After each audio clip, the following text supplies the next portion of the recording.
Gusto mo pasakitin ko pa ulo nyo? Dadagdagan ko pa. Naman. You cannot blame said na sila nagsabing ganito, mas mataas, mas mababa. But I'll give you examples, ha? UP, nag-exceed noong 2022 ng 607 million mula dun sa inappropriate ng Congress for Free Tertiary Education. Bakit may Rizal Technological University na zero? Ano, masasama ugali nila, hindi nila pinayagan mag-enroll, mabubuti yung mga puso nito mga eskwelahan na pinayagan mag-enroll, lahat gusto mag-enroll. May sumunod, sir, eh. Yun ang sinasabi ko, may sumunod eh. 29% followed the budget allocated by DBM, 71% did not. Now, if you're telling me that the basis is the law, na basta nag-enroll, payagan, no. The GAA is specific. Yun yung budget na inallocate. Mababa man yun o mataas, awayin niyo yung mga taga-DBM dito. Because we're given a cap. And you were given a cap too. And ang issue lang doon ay kung yung bata nakapag-enroll na, third year na, at hindi pinatapos. Yun, may issue ako doon. But if it is an additional student in excess of the budget given to you, again, you answer, what is the basis benefits subject? Nakinig kayo sa gobyerno ng balanse. Ano yung legal basis ng gobyernong bayaran? Because there is no item in the GAA that allows that payment. So mangyayari dyan, correct me if I'm wrong, from DBM, accounts payable to. Meaning, ang lalabas dyan is unjust enrichment, neither pang-APE is allowed. So magiging accounts payable to. You have to prove it and Congress has to allocate a budget for it either in 2024 or in succeeding years. Or pwedeng gawin ng gobyerno, basta babayaran namin 50% o 70% ng utang, take it or leave it. Kung gusto niyo maghintay pa na accounts payable na mabayaran, okay lang din, pero yung tatanggap, waive na yung balance. So, there are several options. If only to settle the issue. So, I'll let DBM settle that in a while. But next, sir, I want to hear from you. Paano yung tuition fee? Hindi naman namin alam ngayon sa Kongreso. Wala namang nag-submit sa amin. I don't know kung may sinubmit kayo sa DBM ng projected tuition fee increases nyo given the lapse of the moratorium in 2024. Paano yun? Sir, please. Okay, Mr. Chair. Before I get back dun sa unang issue, okay. Pabalikan ko lang po yung unang issue kasi talagang masakit sa amin yung unang issue. Sa sinasabi po ninyo, dapat kami sa aming enrollment bumase dun sa cap or dun sa ceiling na ibinigay ng DBM. Mukhang it's the other way around kasi nahihilo rin po kami, Mr. Chair. Sabi sa batas, ang pag-allocate ng pondo ay depende sa production ng enrollees. Ngayon naman po, you are expressing that our enrollment must be based on the budget allocated. So I think that is where the gap is lying. That's what. Let me clarify, While that is what the law states, the total figure in real terms of unfunded mandates, meaning mga batas na pinasa na hindi pinopondohan ng gobyerno, probably is about 7 trillion, bigger than the next year's budget. Now, the legal authority to spend is through the GAA. Yun ang problema ko, I mean, I agree with you, there seems to be a gap. But again, sir, why is it that 29% followed and 71% did not? I mean, tag-usap-usap pa kayo o bahala na si Batman, may masunurin, may hindi masunurin, di ba? Kung totoo kasi yung sinasabi nyo, sir, edi lahat sana ng schools ginawa yung ginawa ng 71%, pero hindi. May 29% na sumunod eh. Which proves na kaya naman pala eh. That's what I cannot reconcile. Apparently, you did not talk among yourself. Sana nag-agree na lang kayo na, hoy, pare-pareho tayo para hindi tayo magkaiba. Eh hindi. Please, sir. Mr. Chair, we're also bothered. Bakit din po? Meron namang labis naman ng appropriations. That's also bothering us. May labis ang appropriation. Labis pa ang ibinigay ng DBM dun sa estudyante na mag-enroll. So that's also bothering us. Sabi po ninyo, meron namang equal, tama lang. And yun namang iba, ay medyo lumabis naman. Well, just to invite your attention, Mr. Chair, noon pong 2022, ang first year natin ay 520 million first year. Ngayon, ang 520 million ang 520,000 ang first year. Sorry. Ngayon, yung not covered is 421,000. Ang not covered, based on our assessment, dun sa billable, kung hindi yun babayaran. Ngayon, because of that, only 100 million na lang po ang 100,000 na lang po dapat ang aming tatanggapin comparing to dating 520,000 na pressman. So, yun nga pong ibang issues sa aming kinukwenta-kwenta based on what is given to us. Yung iba negative pa dapat because we have na students na tatanggapin. Kahit hindi na tumanggap ng freshman, yung existing second year, third year, fourth year, kulang pa din yung pre-higher education allocation. So, that's one bothering us. Opo. Yes, Mr. Chair. Okay. So, we are also looking at the disparity. Yung dati naming tinanggap na 520,000 students na per year, biglang magiging 100,000 na lang following the available appropriations. So, I think that is one thing na hindi namin din ma-reconcile among ourselves. Meron niya po, if we will be balancing this number and the average, yung iba yung magne-negative pa. Sabihin, hindi na dapat tumanggap ng freshman. So, that's one, Mr. Chair. And then, going back to the second issue regarding the amount or considering the moratorium. Just to update you, Mr. Chair, ang ANCHED, kami po, SUCs, or even DBM had conversations already. After or even during or even before the moratorium, hindi pa lang kami natapos. Matagal at walang purpose ang conversations. Ang gusto ko malaman kung may agreement kayo. Wala pa po. Wala pa po. We have scheduled the consultations po per region. We agreed. No? Just to update you po on meetings that we had. We agreed that kasi ang dami ng usapan namin across the board ba yan na dapat, let's say for example, 10,000 per students. How about yung nasa NCR? How about yung... Well, to answer directly, Mr. Chair, hindi pa po kami tapos.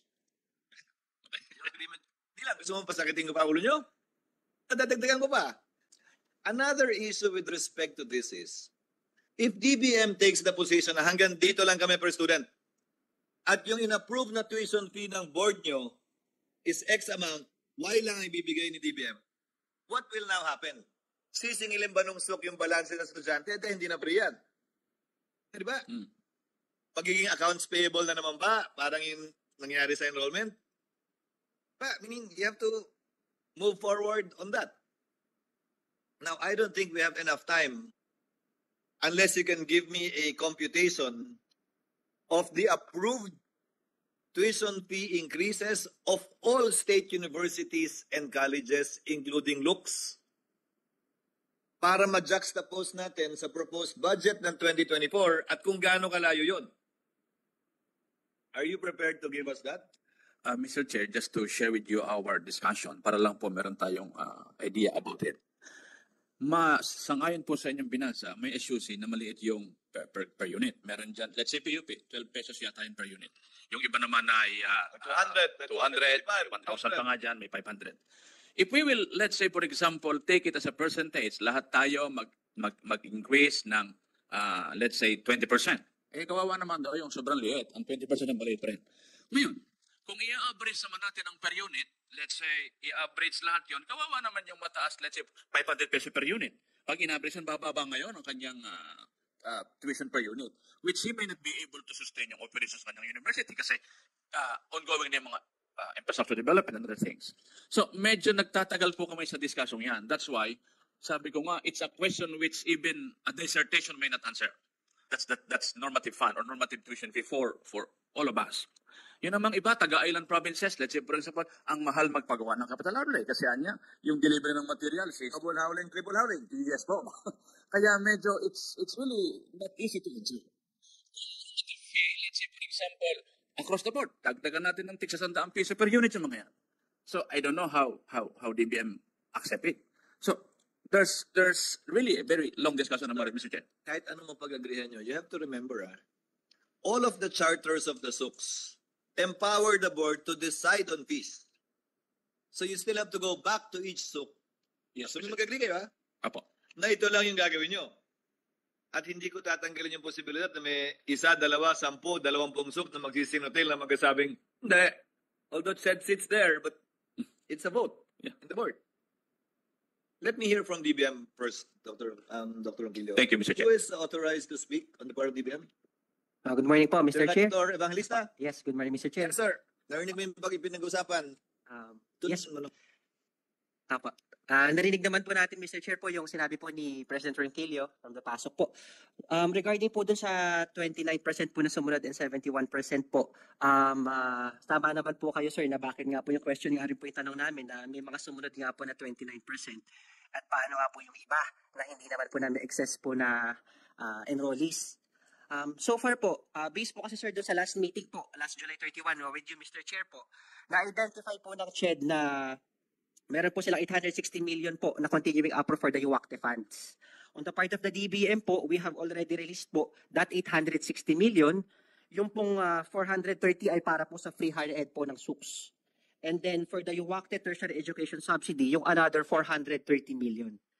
Na-identify din po ng CHED po na meron po silang kakulangan po na 6.732 billion for 2022 po para po sa test for private HEIs. Ito po yung no SUKS, no looks po, sir.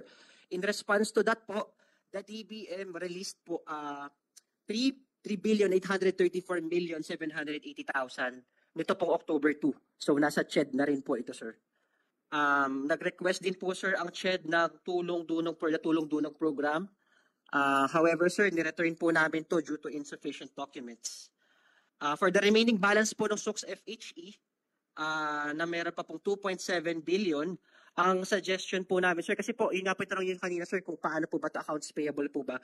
Parang lalabas po kasi, sir, wala po tayong basis dahil wala po sa GAA to So, parang deficiency po, sir. Declaration po ng agency na meron po silang deficiency. Ibusok. Kasi hindi na dumating sa CHED yan Yes po, sir. Apo. So, ang isang remedy po, sir, para dun po sa SUKS FHE po, may mga ongoing discussions naman po, na-mention naman po ni Chair Popoy about this one, pero wala pa pong finality. Pwede naman pong i-charge po siguro ito, sir, sa CHED, savings, income ng SUKS, or sa HEDF po, gaya po na ginawa po natin dun sa UACTE test po. Kaya mo na. Bago mo i-charge sa savings ng CHED, wala na nga sa kanila yung pera, hindi na nga dumadaan 1. 2, let's clarify the figures. For 2022, the total so-called deficiency, correct me if I'm wrong, sir, 2, is 3.254657 billion. Would that be accurate? No, I have the figure per school. Mr. Chair? 3.254. Ima-minus ko, tama ba, ang 430. That's where you got your balance earlier that you mentioned, the 2.7 billion roughly, ang deficiency. But that's only for 2022. Magkano sa 2023? Meron ako din. Binigay nyo. For 2023, the deficiency is 4.234186 billion. Giving a total of about 7 billion.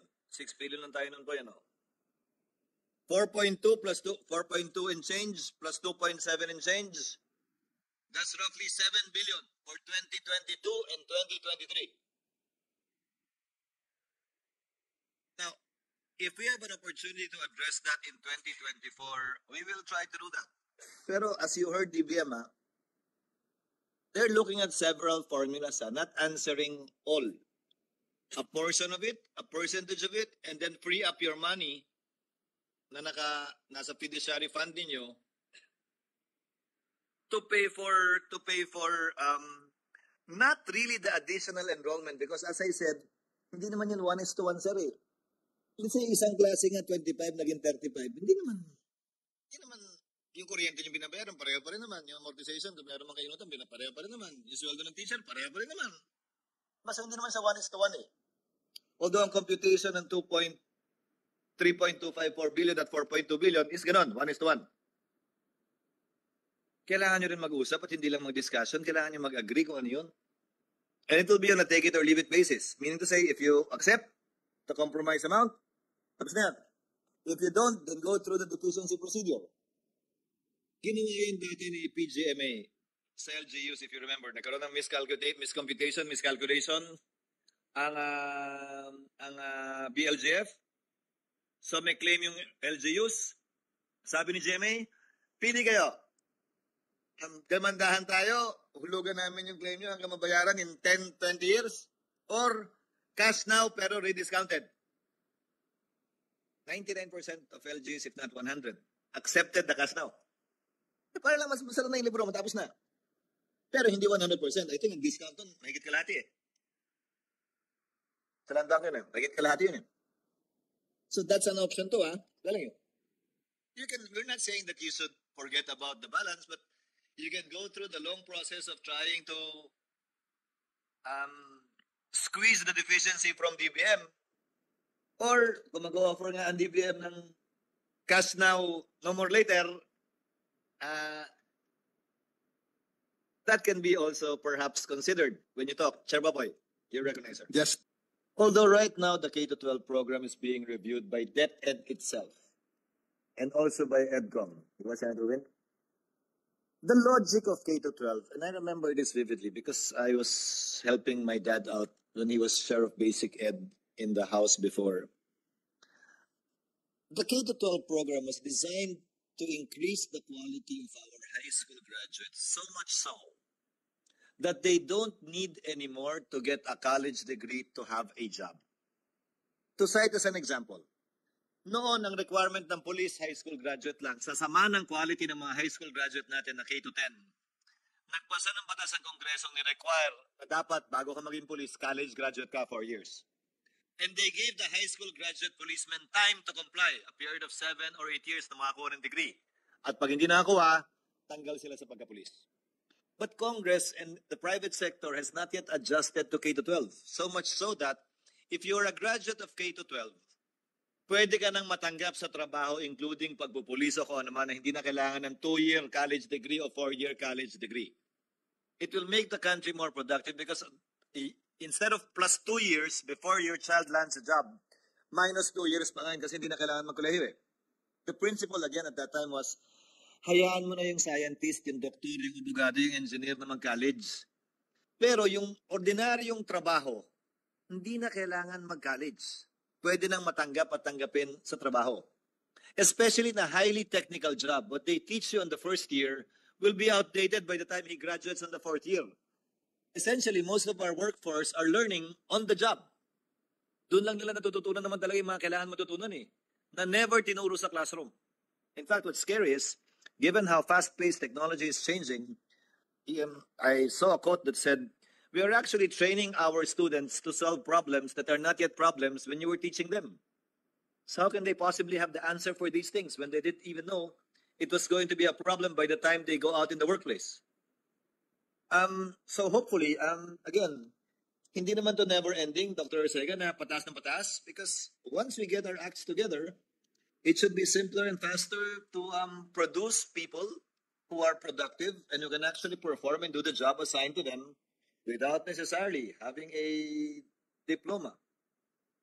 Although I thank the Vice President for reviewing the curriculum, kasi hanggang ngayon, paniniwala ko pa rin, I was bashed for it for a while, pero okay lang.